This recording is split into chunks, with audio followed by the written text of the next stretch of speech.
I hate to break it to you, but whether it's a house, a business, it's real estate, gold coins, it is going up for sale soon after you pass on.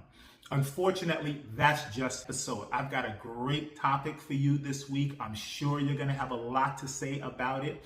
So let's get right into it. All right, dads, if you could only leave one of the following to your kids when you pass on, which one would it be?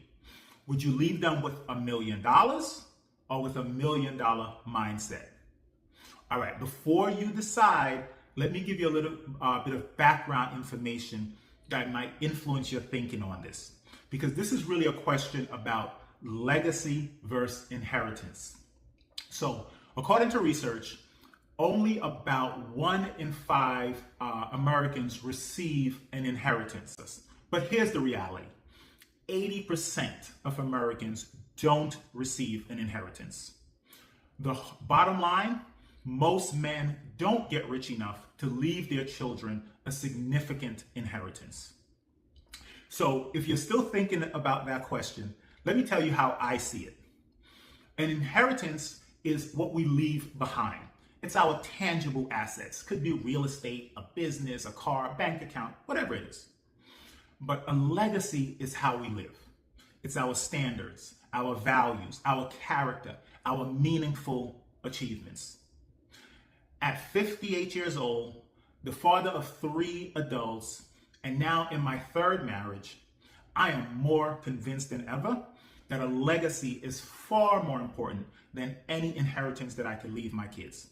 Now, I know my kids will probably not be happy to hear that, but let me share with you 3 hard truths why I believe legacy matters more than inheritance. All right, number 1, they're going to sell the house, Dad.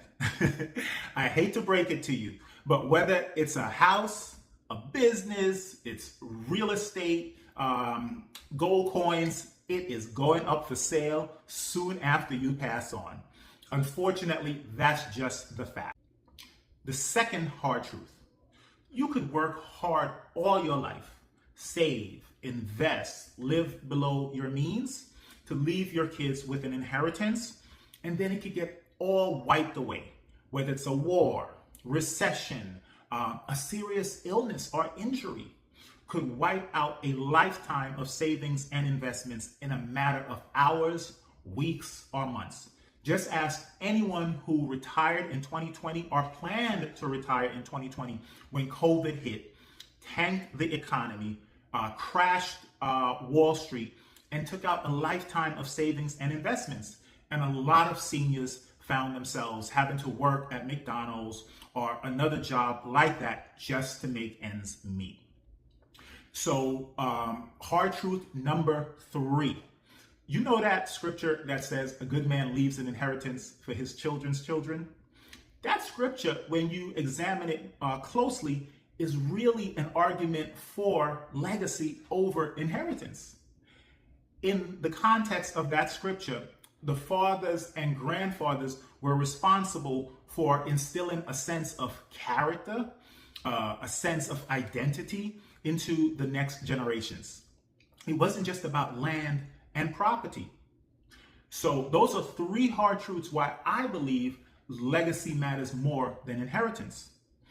But also, I think legacy is harder to cultivate, to grow, to build than an inheritance. And here's why.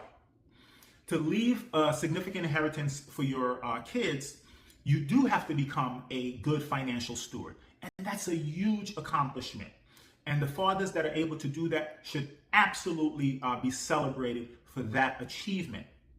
But I think legacy goes a step beyond that, because to build a strong legacy that you're going to live and then leave for your kids, you also have to become a great life steward. It requires you, it demands of you that you continue to raise your standards over your lifetime.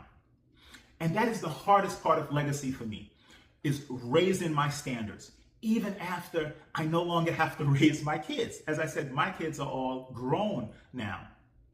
You know, it's interesting. In some ways, it was a little easier to be the mouth as opposed to be the model, I should say, rather than the mouth when I knew that my kids were watching me, because I was their model, right? For what it looks like to be a father, to be a husband, in my case, an entrepreneur.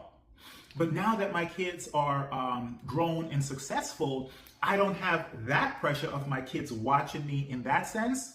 So, you know, in some areas, it's more of a struggle to be the model instead of just the mouth.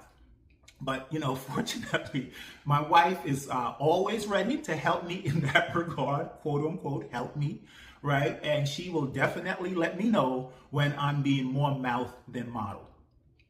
But ultimately, this is the biggest reason for me, I think, why I come down on the side of legacy.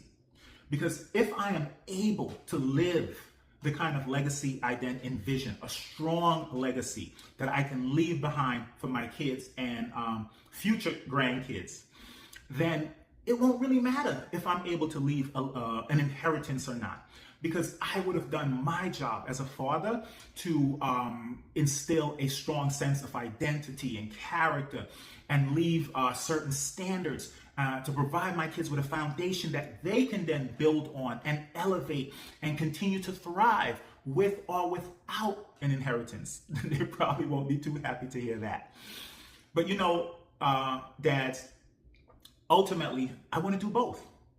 I am striving to do both. I do want to leave significant inheritance, and I want to leave a strong legacy. I want to know what you think.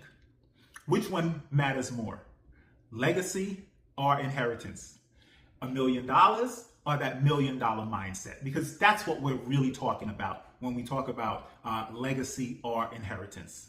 I'm going to drop a link to SpeakPipe, I think it is, in the comments so that you can, or in the description, so that you can drop us a voice memo. I want to know what you think about this topic. And please remember to hit subscribe and to share the podcast with another first man who's upgrading his life, his leadership, and his legacy. Until next time, strong men, strong families, strong legacies. Peace and blessings.